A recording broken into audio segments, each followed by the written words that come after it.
You meet someone, things are good. You're texting, maybe had a meeting or two, then they disappear like the last slice of cake at a wedding. Is it something I said? Something I wore?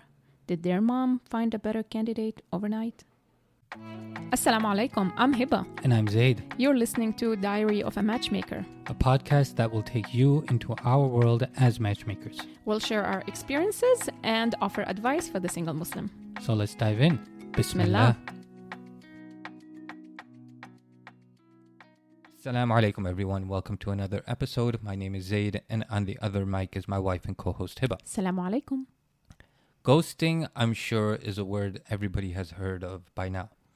It's a phenomenon most people are familiar with. We have both experienced it in some way, and we'll get into those stories in a little bit.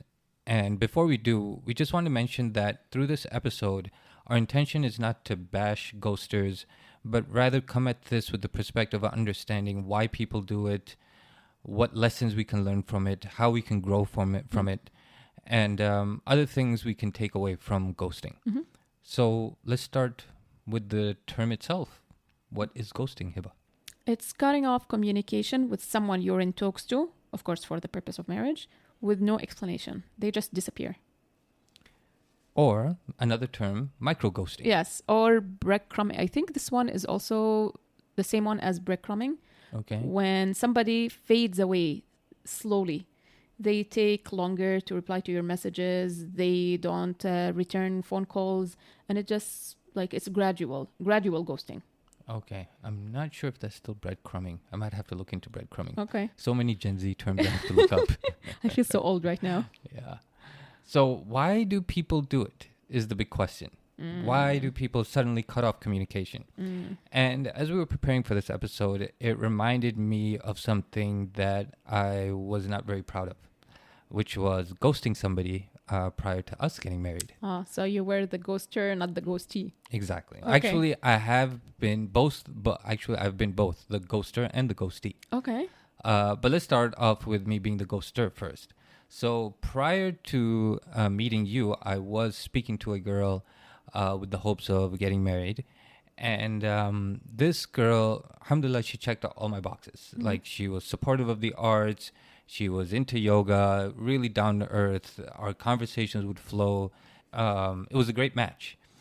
But there was just one problem. I was not physically attracted to her for whatever reason. And I had hit a point in my life where I was desperate to get married. I wasn't having any luck. And I was getting sick of the usual rejections, which were, rejections based on my lack of advanced degree, my lack of high income, my lack of immigration stability. I mean, the list goes on and on and on, right? And I just thought, I just wanted to get married. And so finally, when this girl came along, and I thought, okay, I'm going to hang on to this as best and for as long as I can. And of course, it was out of my own insecurity. It was out of my own lack of self-confidence. So we talked for an extended period of time, and we met each other's families. I met her family. She met my family. And we got to a point where the next step was having our nikah done. And it was at that point where I realized... Nikah or bakbaki? Batbaki / nikah, like this serious step had to be taken. Okay. Batbaki was kind of already done. Like, it usually happens after both families meet and they're on the same page about moving forward. Okay. So the next step was having our nikah done, or at least having a serious conversation about that. And it was at that point I realized that I have to end it, because I knew deep down that if I did move forward, it would end in a divorce. Because, like I said, I was not attracted to her, and I was just hanging on to this because I had nothing else. So in your mind, you knew that you're just prolonging this even though it's not going to lead to marriage? Or you thought maybe with time you're going to feel attraction towards her? That too. I thought maybe in time I would develop an attraction to her. It didn't happen. We were talking for a long time, and that attraction just didn't come. and I couldn't force it. Every time I saw her picture, I just thought, you know, I just have to be patient with myself. Just have to give it time. And finally, when that moment came where we had to take this serious leap, I thought it's either now or never. And I didn't know how to end it because I had prolonged it for so long. Wow. And so I micro ghosted, actually.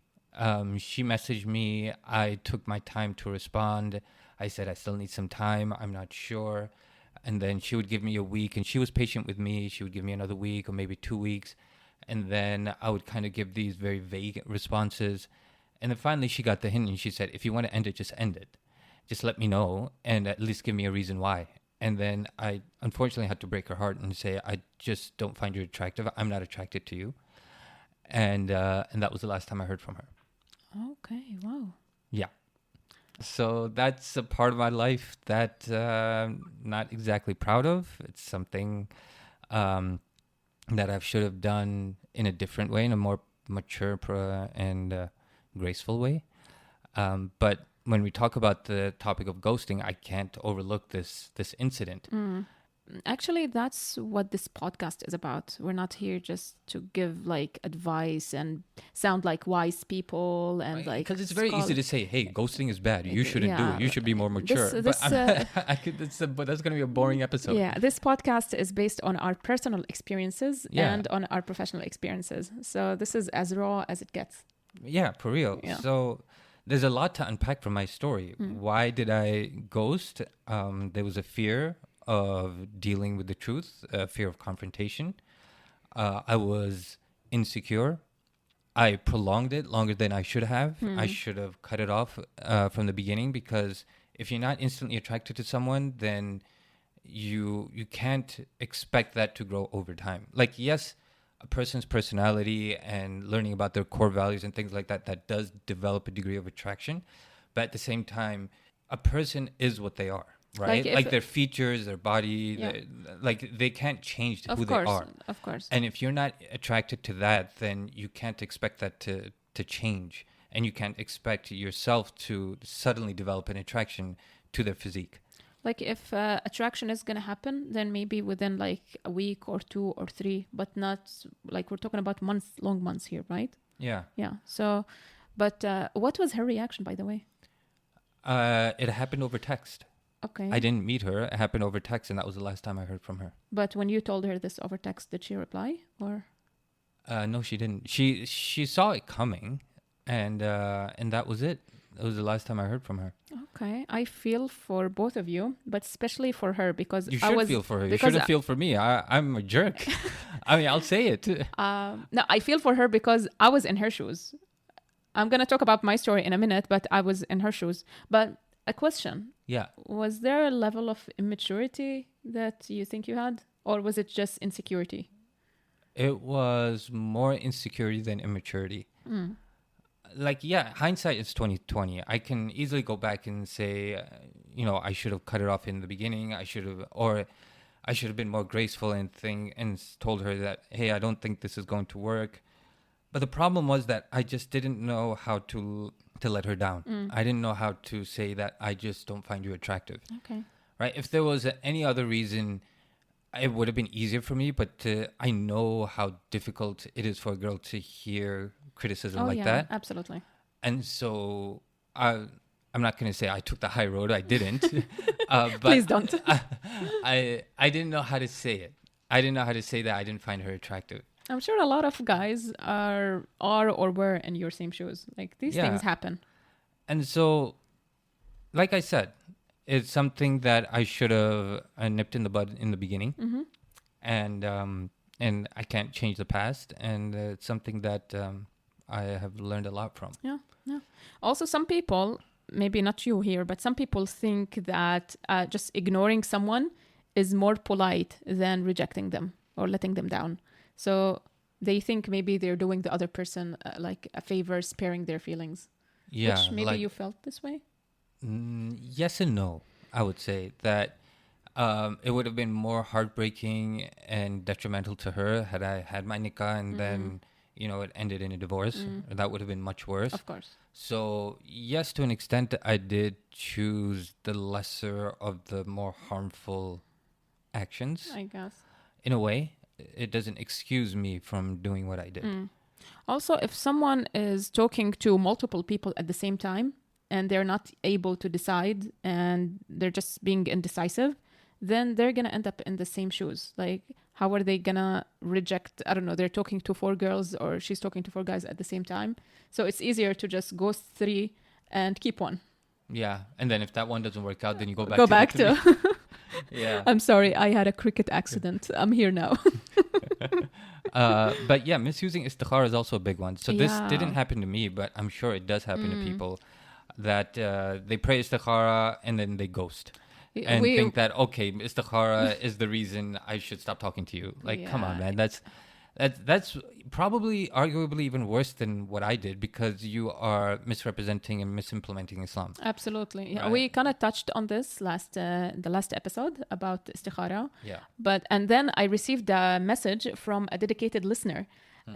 She was saying that in her culture, saying, like, you're talking to someone and then you tell them, I'm going to pray istikhara. It immediately knows that, okay, this is the end of it. I'm ending it. That's like, even like before even waiting for the answer of istikhara, just immediately blaming it on istikhara. That's messed up. Yeah. Yeah. So let's talk about this through an Islamic lens. Is ghosting a breach of amana? What is amana? Amana is trust. But in the context of what we're talking about, it's emotional trust. Yeah. And it's important even if you're not married yet, because you are investing in that person's time. They are investing in you emotionally, and certain expectations are developing in their heart, right? Not just with the girl or the guy, but also with the family. It's definitely a breach of trust, because while you're talking to this person, and maybe unintentionally, but like you're leading them on, they are like missing out on other opportunities. Maybe the girl is getting proposals, but she's saying no because I'm in talks with this person. She doesn't know she's going to be ghosted. I feel ghosting is more of a guy's thing. Guys usually are the ghosters and girls are the ghostee. I might have to agree with you on that. Yeah. It's because guys are less emotionally invested than girls are, right? And guys are more cruel than girls usually.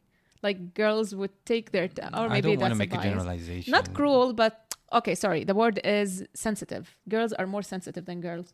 Come on, we see it in the way we reply to emails, right? Yeah, I agree with you there. Yeah, girls are more sensitive than guys. But talking about it through an Islamic lens, yes, it is a breach of amana. And more importantly, it's not the example that was set by our Prophet Sallallahu Alaihi Wasallam. Of course, alayhi wasallam, he was always clear in his speech, and he wouldn't lead someone on. He wouldn't. Yeah. And you know what just occurred to me? Some people don't know how to say no. So maybe they're not attracted to the other person. Maybe they spot incompatibility, but they don't know how to say no. And they keep the relationship going until they reach a point, like maybe in your case, right? like out of insecurity, they reach a certain point where things now need to get serious. Families need to get involved. And then they realize like they are in this fight or flight. Fight or flight. Fight or flight, exactly. So that's another thing. We need to learn how to say no in a respectful, sensitive way, of course. Yeah. If I was to go back, I think I would have not used the I'm not attractive card or I'm not attracted to you card, but rather just simply put on incompatibility. Although it still wouldn't make sense because we had been talking for so long. And yes, I'm sure you would have found a way.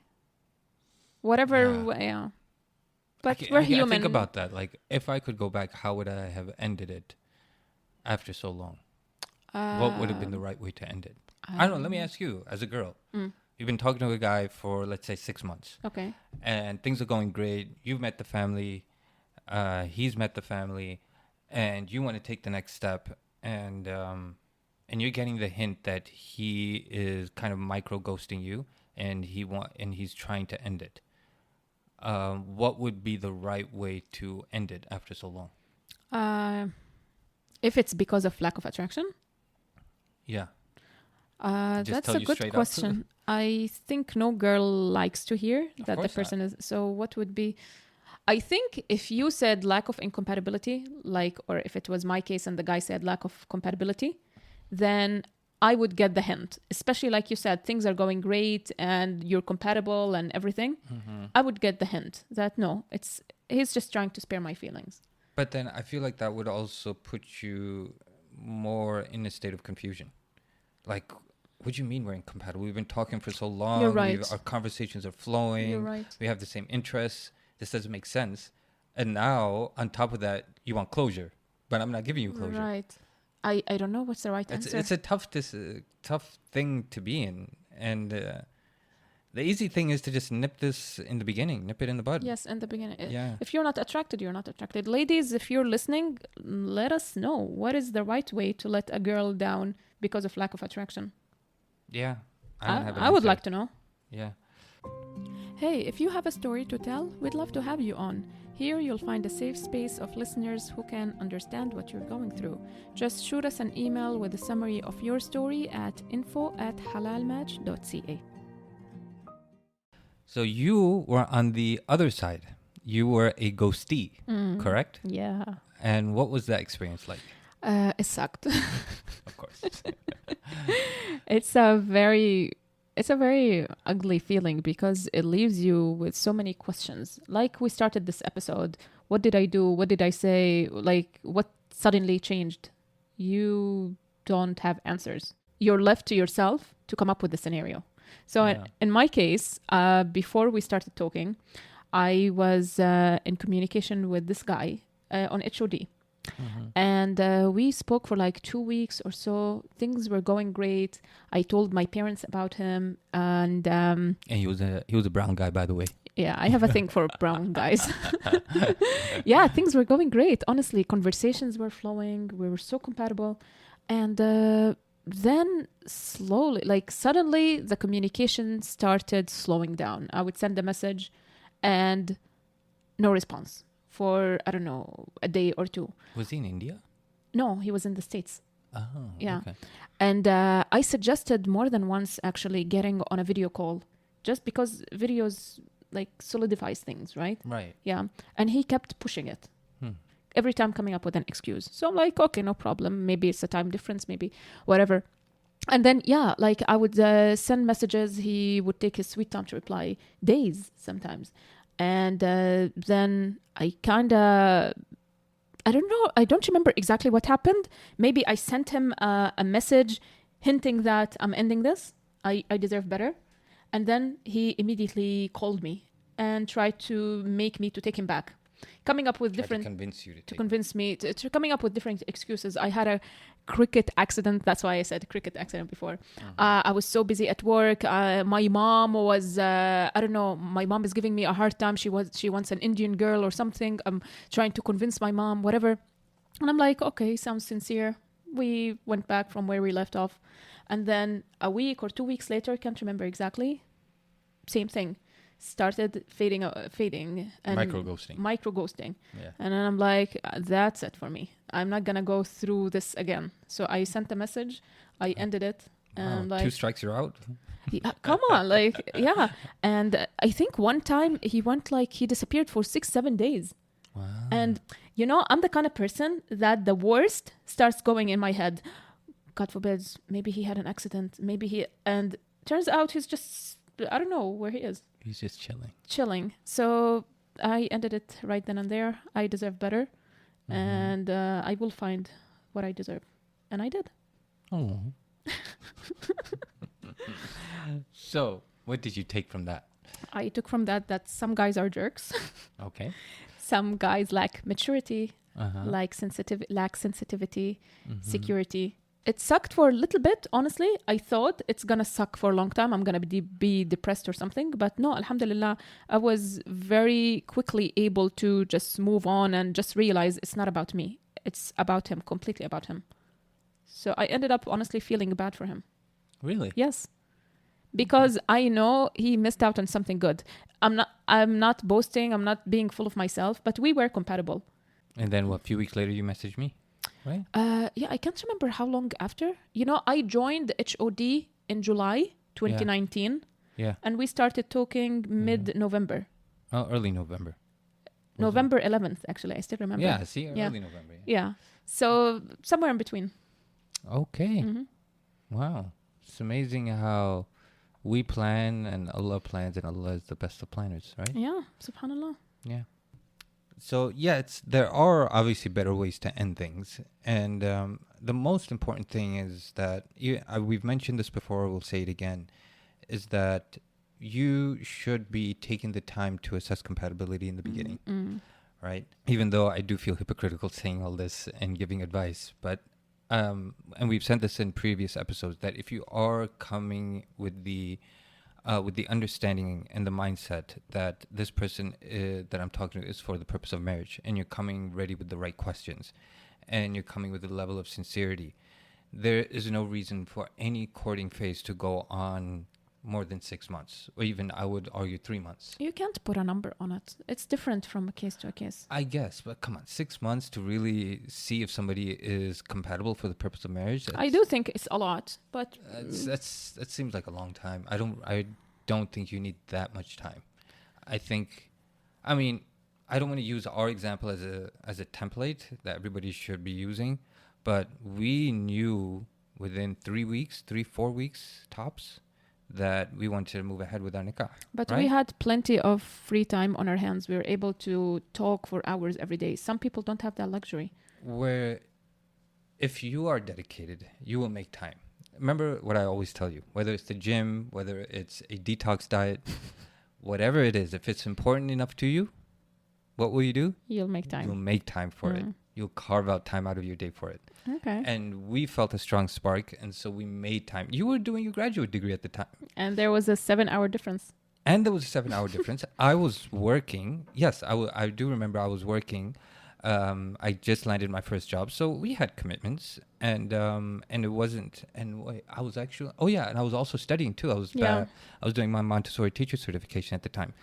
So we had a lot of things on our plate. Yeah, but I have to realize people have different circumstances. So nonetheless, I would say, if I was to give it a number, I would say 3 months tops. Okay, sounds reasonable. And by then, you should be able to at least be discussing an engagement, bakbaki, possible marriage, whatever it might be. And if it's taken more than 3 months, then maybe there's some insecurities on either end. Maybe one person isn't serious. There's something lurking in the background. If you're overwhelmed and burdened and just don't know where to seek help, let us help you. We can be your personal matchmakers. Visit us at halalmatch.ca and book a free call with us. Is there a right way to end things instead of ghosting someone? Yes, of course. Please explain, oh wise one. Being direct, respectful, sensitive. Now we're talking about ideal situations. No, it's not in ideal. A perfect world. Yes. No, it's not ideal. It's not a perfect world. Being direct and sensitive and respectful, that's a bare minimum. So let's say you're talking. So let's put it in the context of us. Okay. We've been talking for, let's say, 6 months. Okay. And you came across some red flag. Mm-hmm. And based on that, you feel a strong sense of incompatibility. Maybe you saw some misogynistic comments on social media or something, hypothetically speaking. Okay. And you feel very strongly that you can't move forward with me. How will you end it? I first would address it. I wouldn't end it just based on a post I saw. Because maybe it was taken out of context. Maybe let's say it's clear-cut misogynism. Clear-cut. No doubt. So I would still give him a chance to explain himself. Okay, fair enough. And if after explaining himself, I'm still not satisfied, then I would give it a day, think about it, and reply to him with a message or a call. It was really nice getting to know you. I feel we are incompatible, and I wish you the best of luck. This is not ideal. I'm not talking about idealism. Now, the problem is that there are certain situations that make it easy. If someone is being misogynistic, sexist, if a girl is being very ego-centered, she's dabbling into those extreme feminist thoughts and attitudes, those are easy excuses, right? But in my situation, for example, where there was just no physical attraction, in those situations, it's obviously there's no ideal, perfect way to end it. Yeah, that's different. Right? But still, it would still be better than ghosting the person. True. Yeah. Nobody should be Yeah. ghosted. To kind of summarize everything that we've shared, the most important thing is that ghosting is not a measure of your worth. It's like, what is it? George said in a Seinfeld episode once, it's not you, it's me. I mean, I feel like a lot of people have used this in different every shows. movie, it's not Every about movie. you, it's me. So in this case, exactly this applies. The ghosting, it's not about you. It's about the other person. Their lack of security, their immaturity, their whatever it is. It's not about you. Yeah. So don't take it too hard. I mean, Yeah. it sucks. It does suck. And take it as a blessing that, one door closes, inshallah, another door will open. Yeah. And maybe Allah will bless you with someone better. It's And it simply wasn't meant to be. There's a barakah in doing the right thing. Like, instead of slamming the door, you just close it gently. Yeah. And like you said, the barakah will come from that. And also to add to that, don't let resentment seep into your heart and allow that to carry over to the next person you're speaking to. Right? And then also allow that experience to form generalizations in your mind, thinking that, all guys are like this, or all girls are like this, and this next person is probably just going to ghost me or going to do the same thing to me. Just, it's one bad experience, or maybe a few bad experiences, depending on how many times you've been ghosted, and just know that there still are genuine, good-hearted people out there. This is something that the ghoster also should think about. Like, when you ghost someone, you are making them lose faith in marriage and the other gender, and they're gonna take this with them into their next relationship. So That's true. ihsan is excellence. We should have ihsan in everything, whether in starting relationships or ending relationships. So have you guys been ghosted before? I'm sure somebody has been ghosted on an app, on a matrimonial website, or maybe over text. Everybody's got at least one ghost experience, right? So we'd love to hear somebody's story. We love hearing stories and just reading them. So feel free. How can people share their stories? So go to the Single Muslim Hotline. You'll find the link in the description of the episode. Leave us a voicemail. We will feature it, inshallah, next episode and discuss it. All right. Until next time. Assalamu Assalamu alaikum. alaikum.